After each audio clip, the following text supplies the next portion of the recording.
नमस्कार, मैं हूं सिकता। विशेष में आपका स्वागत है। एक वक्त था जब फौज की नौकरी नौजवानों का सपना हुआ करती थी।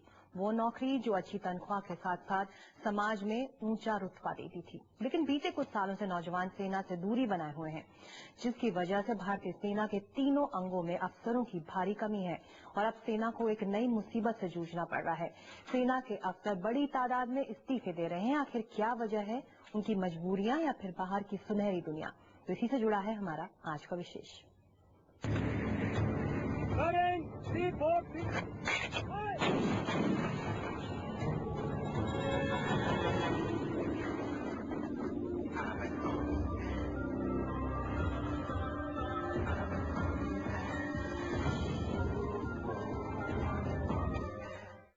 पिछले 4 सालों में भारतीय सेना की नौकरी छोड़ने वाले अफसरों की तादाद दुगनी हो गई है।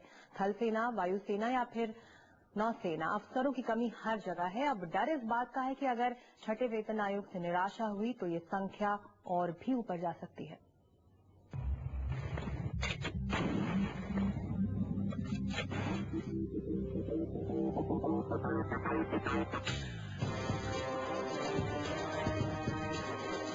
मेजर कुलमीत बावा 12 साल फौज में रहे, ऑपरेशन पराक्रम जैसे अभियानों का हिस्सा बने, लेकिन अब उन्होंने जंग का मैदान छोड़कर एक बहुराष्ट्रीय कंपनी का दफ्तर चुन लिया है। वजह यहाँ मिल रहा ज्यादा पैसा। Monetary part was one of it, वो रहेगा रहे, बट क्या वो प्राइम है? मैं एक फर्क बता रहा हूँ आपको कि आजकल ये प्राइम हो गया है। क्यों? क्योंकि जो गैप है बिटवीन फौज एंड जो कॉर्पोरेट में गैप है वो अब इतना बढ़ चुका है। पिछले 5 साल में भी अगर आप देखोगे वो गैप इतना बढ़ चुका है कि that is become the prime motive for people living.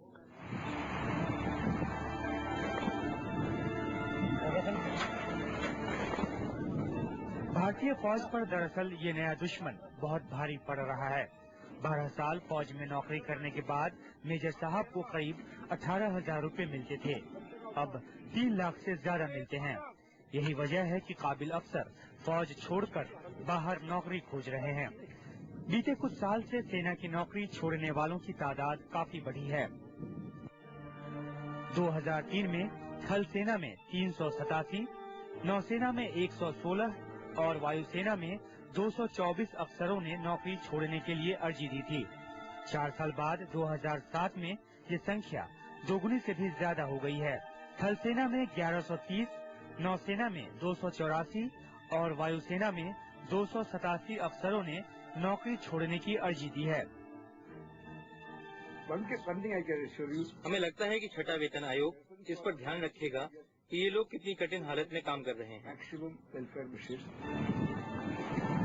एक दौर था जब सेना का पैकेज सबको अपनी तरफ खींचता था, लेकिन उदारीकरण के इस दौर में सेना की नौकरी जैसे पिछड़ गई है। अब हालत ये है कि सेना को अफसर नहीं मिल रहे। इस समय थल सेना में 11,238, वायुसेना में 1,565 और नौसेना में 1,461 अफसरों की कमी है। ये हालत तब है जब सेना ने अपनी नियुक्ति की कसौटियां पहले से आसान की हैं। यकीनन ये कहना मुश्किल है, जब जवानों की भर्ती निकलती है तो हजारों लोगों की भीड़ लग जाती है, जबकि अफसरों की भर्ती निकलती है तो लोग गायब हो जाते हैं। कहीं इसका मतलब ये तो नहीं कि मौजूदा हालात में सेना उन्हीं लोगों की पसंद बन चुकी है जिन्हें कहीं और नौकरी नहीं मिलती। नई दिल्ली से राजीव रंजन, एनडीटीवी इंडिया के लिए। एक तरह से देखें तो भारतीय सेना को दोहरी मार झेलनी पड़ रही है। फौज छोड़ने वाले अफसरों की संख्या में दिन ब दिन बढ़ोतरी हो रही है। वहीं सेना में तैनात बाकी अफसरों पर काम का बोझ पहले के मुकाबले कई गुना बढ़ गया है। जंग के मैदान में दुश्मनों के छक्के छुड़ाती भारतीय सेना, जिसका पूरा दारोमदार सरहद पर मर मिटने वाले सैनिकों और उनके काबिल कमांडरों पर टिका होता है। लेकिन ये बात अब जग जाहिर हो चुकी है कि भारतीय सेना में अफसरों की सख्त कमी है। ऊपर से मुसीबत ये कि बड़ी तादाद में अफसर सेना छोड़ने को तैयार हैं। हालांकि सेना का कानून इसकी इजाजत नहीं देता। पिछले साल सेना के करीब 1,000 अफसरों ने सेना छोड़ने की अर्जी दी थी, जिनमें से सिर्फ 450 को ही इसकी इजाजत मिली। टू लाइफ वो बढ़ गई है, लेकिन जो कंफर्ट लेवल है, क्वालिटी ऑफ लाइफ, पैसा, इज्जत, डिग्निटी, वो बढ़ी नहीं है।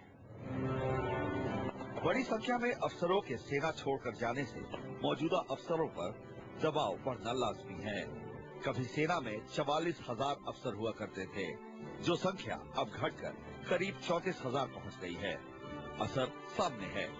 पहले 800 सैनिकों पर 21 अफसर थे, जिनकी संख्या अब महज 8 से 10 सिमट चुकी है।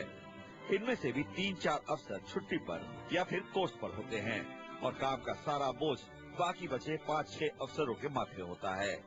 इनमें एक कमांडिंग ऑफिसर यानी सीओ, एक 2IC, एक एडजुटेंट और एक क्वार्टर मास्टर होता है। इनके कंधों पर ही बटालियन की रोजमर्रा से जुड़ी तमाम जिम्मेदारियां होती हैं।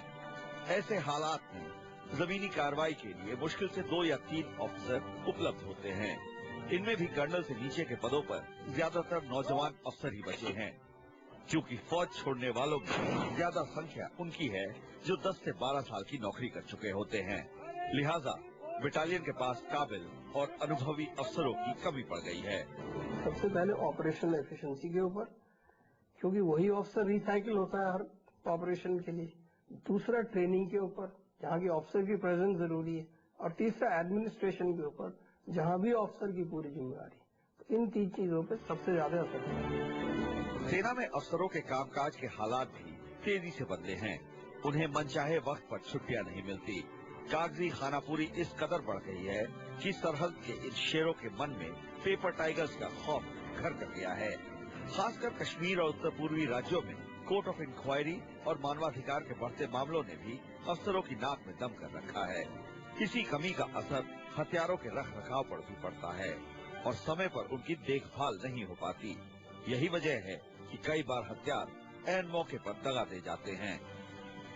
सेना में अफसरों की कमी से जवानों और अफसरों के बीच की खाई और गहरी हो गई है। आज कंपनी कमांडर के पास इतना वक्त नहीं होता कि जवानों को सुख दुख का हालचाल ले सके। लिहाजा सेना का आंतरिक ढांचा लगातार कमजोर होता जा रहा है। नई दिल्ली से राजीव रंजन, NDTV इंडिया के लिए। अब सवाल ये कि अफसरों के खाली पड़े पदों से कैसे निपटा जाए, क्योंकि कमी तो उन संस्थानों में आने वाले कैडेट्स में भी हुई है जहां अफसर बनने की ट्रेनिंग दी जाती है। कॉर्पोरेट जगत की चकाचौंध नौजवानों को अपनी ओर खींच रही है, जिसकी वजह से नौजवान सेना से दूर हो रहे हैं।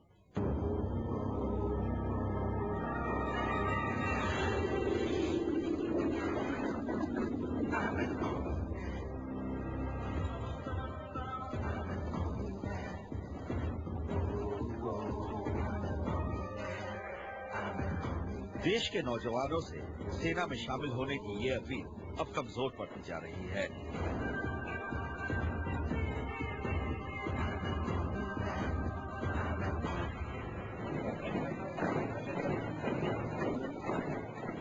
दिल में सरफरोशी की तमन्ना लिए कदम से कदम मिलाते इंडियन मिलिट्री एकेडमी के 550 से ज्यादा कैडेट्स। ये यादगार पल है बीते दिसंबर का, जब IMA ने अपने 75 साल पूरे किए। इस मौके पर सेना के रंगरूट अफसरों ने प्रधानमंत्री को सलामी दी, लेकिन अब इतनी बड़ी तादाद में सलामी देते कैडेट्स शायद ही कभी देखने को मिले। वजह है देश के नौजवानों में IMA और NDA को लेकर कम होती दिलचस्पी।